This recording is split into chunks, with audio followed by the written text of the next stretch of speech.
This is a story of when I stayed up 36 hours with my friend because I decided to repaint my room. Even though 36 hours may not be a lot to some of you, a lot happens in this story, and I think it's a pretty interesting one. This story starts off on February 20th of 2025, so only 2 months ago. I woke up and I called my friend Evan because I was planning to repaint my room. I started off by taking out all of my furniture so that no paint got on any of it. This might have been a mistake, but I honestly don't regret it. When Evan got to my house, we started blasting music and painting the room. Our plan was to do 2 coats of paint, but while Evan was on the way to my house, his car started having an issue where his speedometer was reading all sorts of random numbers, and it was not working properly at all. We decided to deal with that later, and we started painting the room. About 30 minutes later, around 1:30 p.m., he was just so concerned about his car. So we decided to take it for a drive to see if the issue kept happening or if it would stop after he got out of the car and turn it off. We got up to speed and it randomly stopped happening, so we thought that everything was good, no issues. We then came home, ate some pizza that we ordered, then we got back to work on painting the room. We even invited Rob over and he helped us out too. We decided to go to McDonald's with Rob to get some food, and at that point it was around 3 p.m.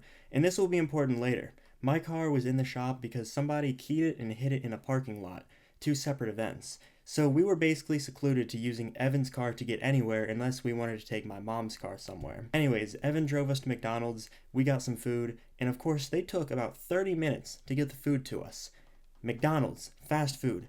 And Rob had it to get back home as soon as possible since he had things to do, and we did not expect McDonald's to be that slow. So when we got home, we got right back to work with the room.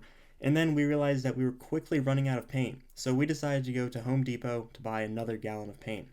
We left about 6:30 p.m. and everything went pretty smoothly. Evan's car was having no issues, and Evan was planning to spend the night at my house to help me finish up because his parents didn't want me spending the night at his house because his dad had to wake up for work early tomorrow. We decided to go and get some pizza for dinner, again, after we went to Home Depot. And when we were on the way to the pizza place, Evan's car started freaking out again, randomly. The car was literally showing faster than it could physically go, since the car had a speed limiter in the low 100 mph range, and it showed us going 120 plus at some points, which we were definitely not doing. We weren't even doing half of that. We weren't even doing like 30. His car started having some other issues, all seemed to be electrical related, but we still went to get pizza, and while we were in the restaurant, Evan started looking into buying another car since his Pontiac was just giving him nonstop issues that whole month. We went home, and his car was having issues for a while on the drive home, but then it randomly fixed out of nowhere. So we got home, and we researched the issue for a while before we just kept painting the room and we decided to deal with it later. We worked until around 1:20 a.m. before we realized that we needed to buy more masking tape. We couldn't just go out and buy some since every store was closed at this hour, so we decided to finish up the project the next morning by waking up and going to Home Depot as soon as they opened at 6 p.m. We tried to fall asleep in the basement for about an hour, but the sofa down there was just so uncomfortable, so we went upstairs to the main floor to try sleeping.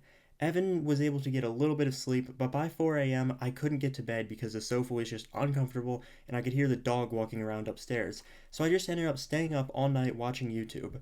There was one issue with our plan to go to Home Depot. Evan's dad told him not to drive the Pontiac unless it was to get home, since he didn't trust the car's reliability after all that stuff happened the previous night. So if we were going to Home Depot, we were going to have to take my mom's car, and I hate driving my mom's car. So we got up at 6 a.m., and I drove my mom's car to Home Depot, where we bought some masking tape and we went right back home so that we could finish painting, because neither of us got good sleep, we just wanted to be over with it. By 9 a.m., everything was just about done, but we just had to deal with Evan's car situation by 10:30 because that's when Evan had to be home. So Evan went and he called up Jiffy Lube or some sort of oil change place, I forgot what it was, and he asked them how much it would cost to do a scan of his car with the OBD port, and they gave him an estimate of $80. The employee must have been having a good day or something, because when Evan said that he just couldn't afford that, the employee told him to just come by and they'd do it for free, which was a nice act from the employee, I gotta say. So we continued to put some furniture together for a while, and then we went to Jiffy Lube around 10 a.m., and I took my mom's car, Evan took his car, they scanned his car, and no errors came up, but his car was driving normally again, just out of nowhere. Evan knew that he was close to due for an oil change, so we decided to pick up some oil for his car and do an oil change at his house. We spent the next hour doing an oil change on his car, and it was driving pretty well at that point, no issues. It was around 3 p.m., so we decided to go to Chipotle for some late lunch. On the drive there, everything went well. We got some food. Evan decided to come back to my house to hang out with me for a while before he had to go to work around 5 p.m. And on the way back to my house, his car was absolutely freaking out. It apparently wouldn't go past 30 miles per hour if I remember correctly. His brakes were going out, his power steering wasn't working, the speedometer was going crazy, and his engine was not running too well, to the point where we had to drive half the speed limit just to get the thing home.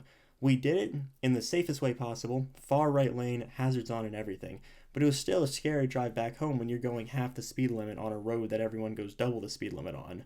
But when we got to my house, he immediately popped his hood and disconnected his battery, since he thought that it was some sort of electrical issue.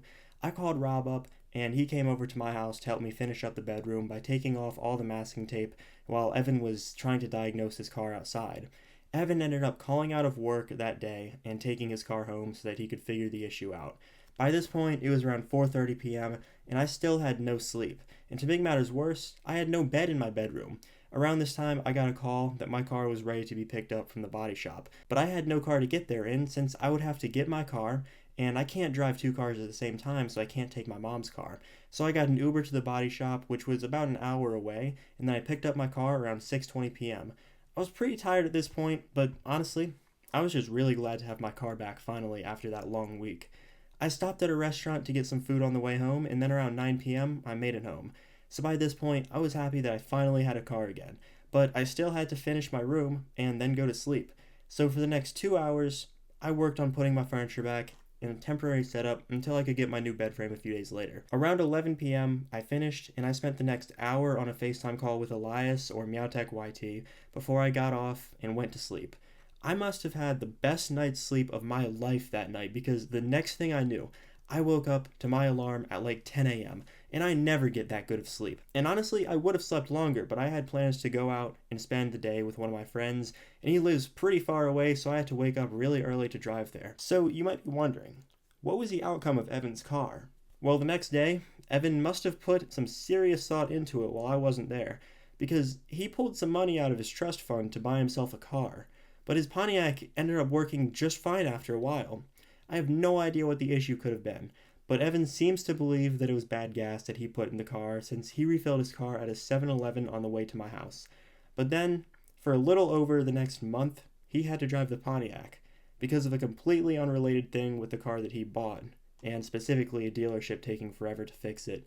But that was a story of how I stayed up for 36 hours, which may not be a lot to some of you, but it definitely was an interesting day for me, and I think that might have been the longest I've stayed up. So, if you enjoyed the video, a like would be appreciated, I guess. I don't know. Goodbye.